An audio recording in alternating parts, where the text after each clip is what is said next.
Hi, I'm Anthony Mangano, and welcome to a brand new episode of City of Churches.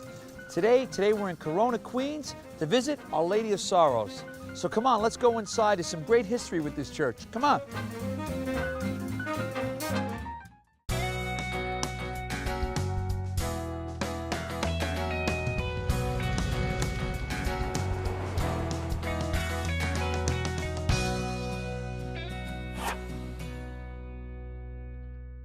Well, here we are in Corona, Queens at Our Lady of Sorrows Church with Father Ray Roden. Father, thank you so much for inviting us to this beautiful church. You're very welcome to be with us today. And I just want to make sure our viewers know what's going on here. There's some final restorations going on here? That's correct. So if you see the scaffolding and some men working, it's because they're putting the finishing touches on the church.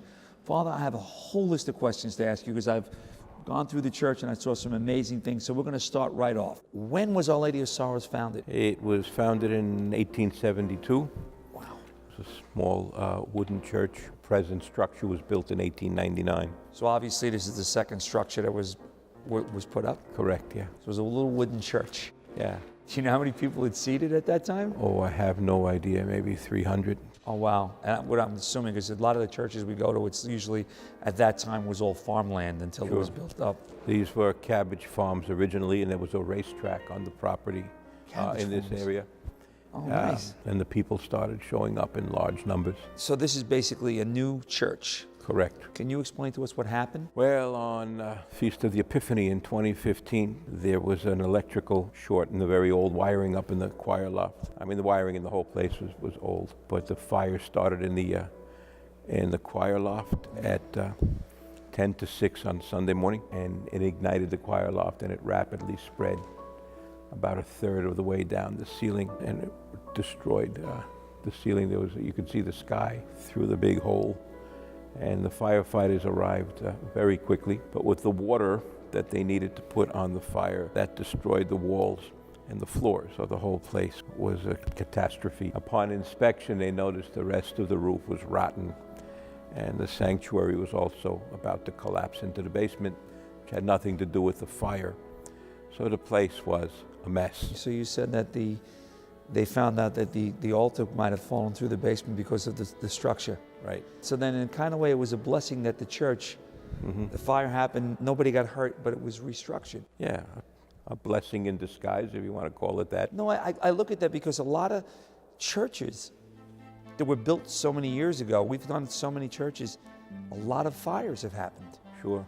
Lightning and electrical, because it was an old system and stuff. What might have been left over that was saved from the fire? Well, it wasn't totally wiped out. I mean, the altar was reconstructed and restored. Where did you have Mass when that was going on? We had a big tent out in the parking lot.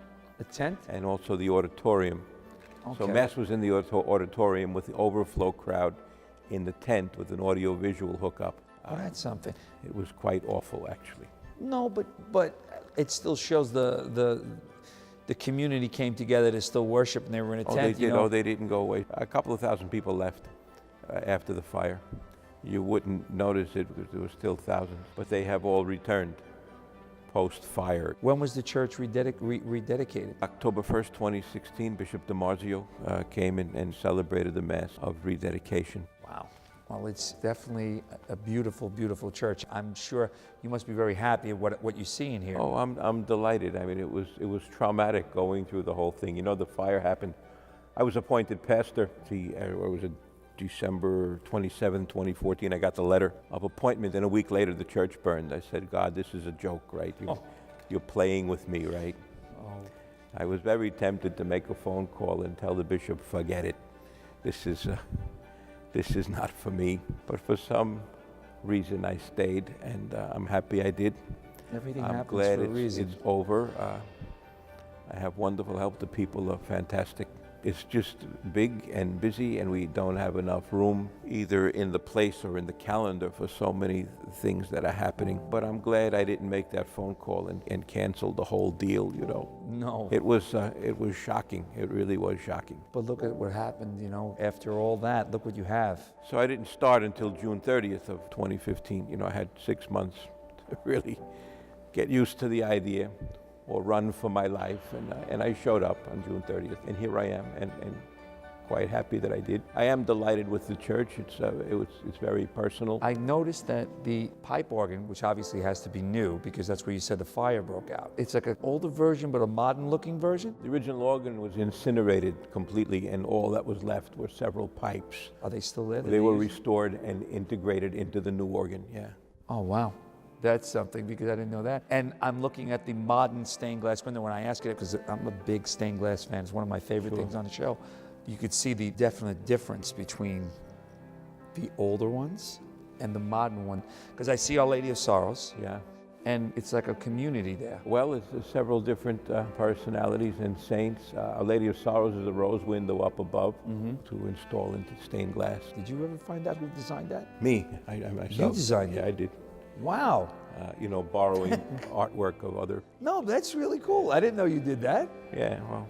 Usually people design the houses. You designed your house. Yeah, and the artist was De La Vega. He's in New Mexico and Arizona, and he so kindly let me use his work. Now, I know you couldn't have designed this because it was years ago, but I see that 3 houses, it looks like 3 houses inside a big house.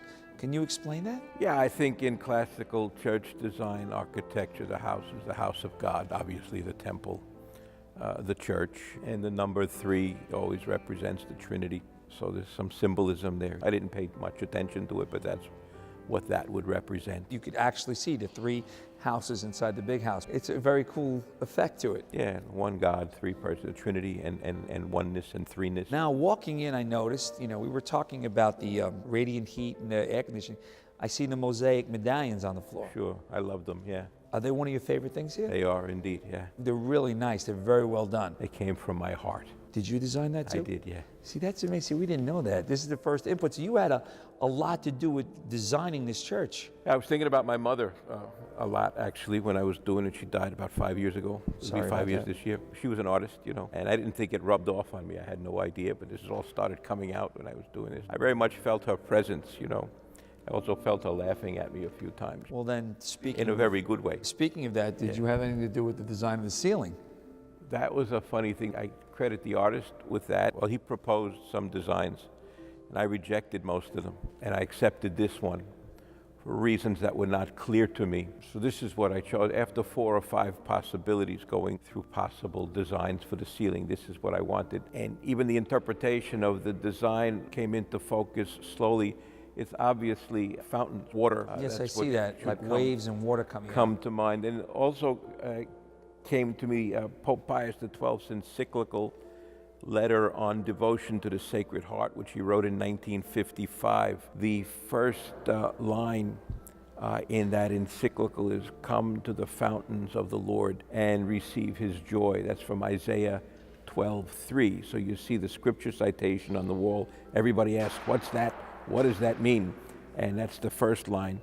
Pope Pius XII's encyclical on devotion to the Sacred Heart, "Come to the fountains of the Lord and receive his joy." So that's what the ceiling means, and the interpretation is that verse from Isaiah. It's very rare that you find out that you had so much input. What company worked on the restoration? Victoria Consulting Company did the restoration, the big work, and they did a superb job. So much detail and attention and love went into it. And we worked together. We were in conversation always about things. It was really part of it. And not just myself. Once in a while, I would sneak people into the church, parishioners, of all ages, elderly people, married people, families, kids, and I'd just say, what do you think? What do you think about this? What do you think about that? Of course, I didn't listen to every suggestion, but regularly I would sneak people in. I would say, I'm not allowed to do this, but this is special.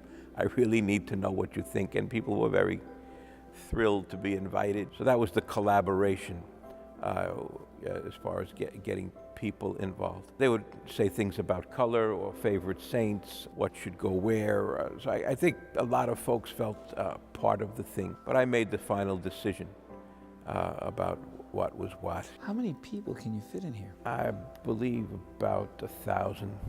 1,000 people? Yeah, when we squeeze them in a bit. We have to be careful for safety reasons. You could really pack them in and boost it up to 1,400 or so, but I wouldn't do that because it's against the law. In the old days, they could be packed in the side aisles, up the center aisle, kids sitting all over the sanctuary. I just won't do that. It makes me very nervous. I can understand that. So that's it. So we have a rule, no standing around, very little, and then the overflow from here will go into the auditorium with the audiovisual hookup. Why was it named Our Lady of Sorrows? And the pastor at St. Mary's Winfield, I believe his name was Father Zeller, had been a Protestant minister. And he came into the Catholic Church. He was a convert, as they used to say. He entered the church on the Feast of Our Lady of Sorrows. He became a Catholic. So that's where the name He took came. that as a sign. He started the chapel out of St. Mary's over here. So was this the first church in Corona? Yeah, I believe so. Oh, wow. So it was then named it's Our fitting. Lady of Sorrows because this former Protestant minister who became a Catholic priest attributed his conversion to Our Lady of Sorrows. That's the So bottom that's the line. name. That's reason, really you know. nice.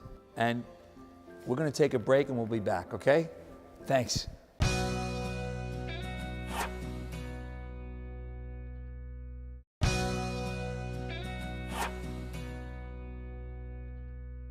In looking at these busy streets, it's sometimes difficult to imagine how much history is buried beneath the concrete.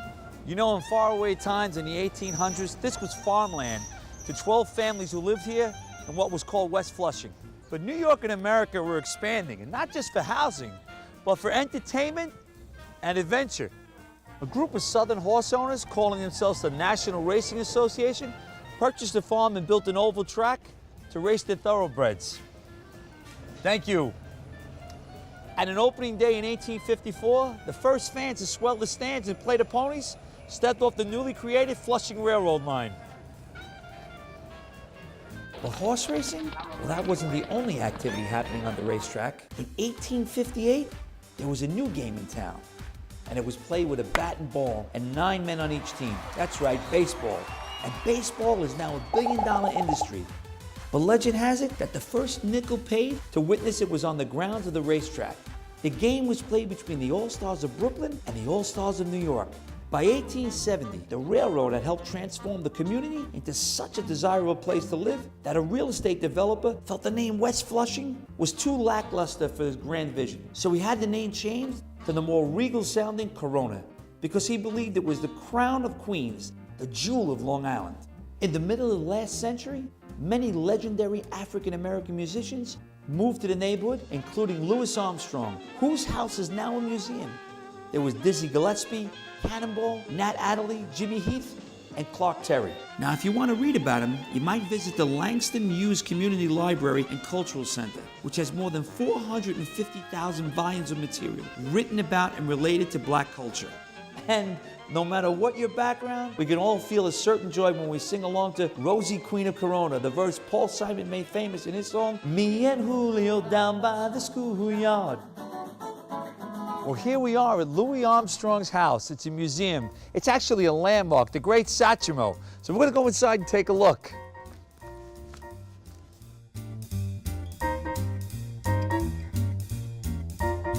Come on, how great is this? Look, I went into the Louis Museum, Louis Armstrong Museum, and here he is, the Great Satchmo. This was a great, great trip.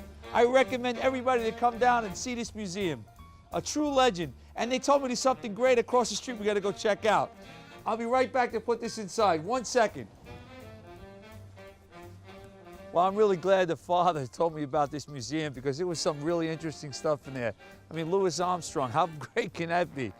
Look at this. This is really cool. Look, you heard of the Batmobile? Well, there's the Satchmobile. Now, that's cool. Louis Armstrong Satchmobile.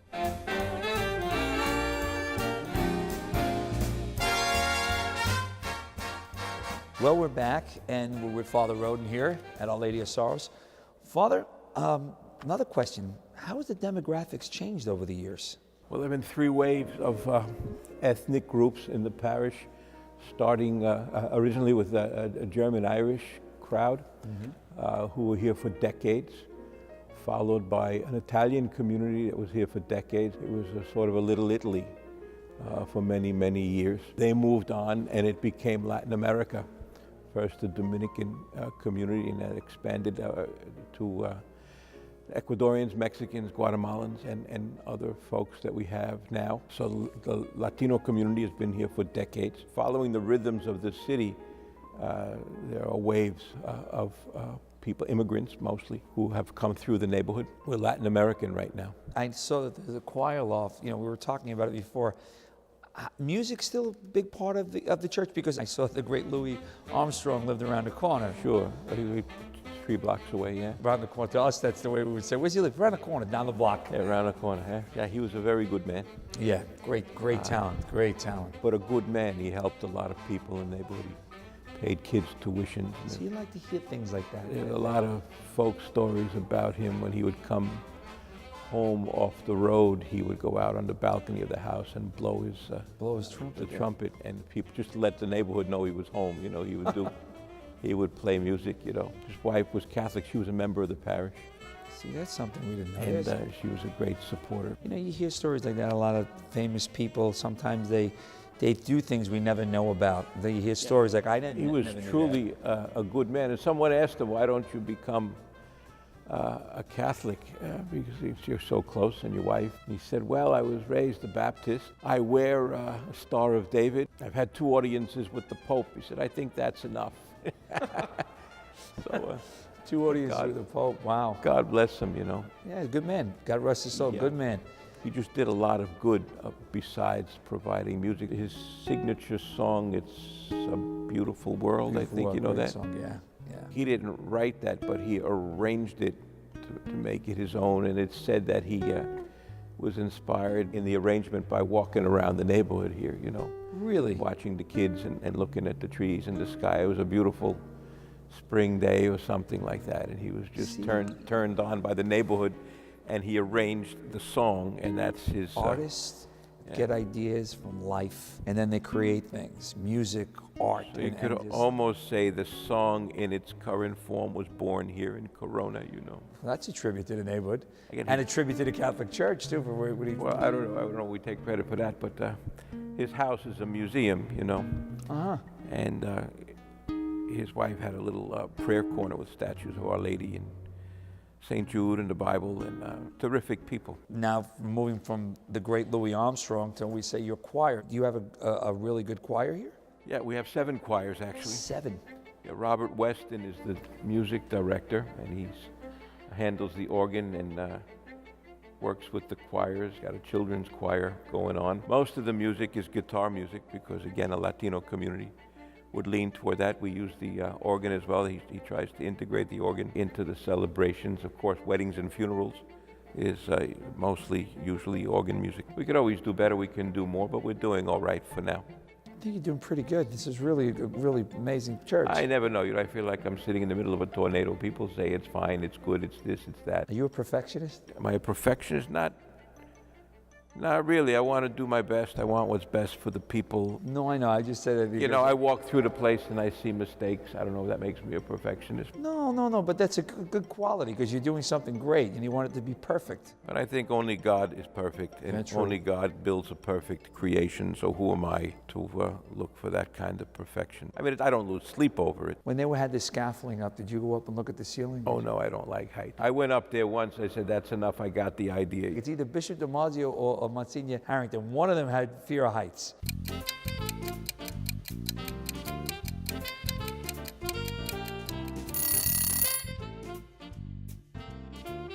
I'll tell you a funny thing is that I'm afraid of heights. When they were doing St. Joe's, they showed footage of them. They had to get him up there. Well, both of them have good sense if they didn't go up there. They don't belong up there. They had him up there. So we need is the bishop falling out of the roof. Thank you so much for that. We're going to take a break, and when we come back, Father Roden is going to take us up to the altar, and he's going to show us some amazing things. So please come right back.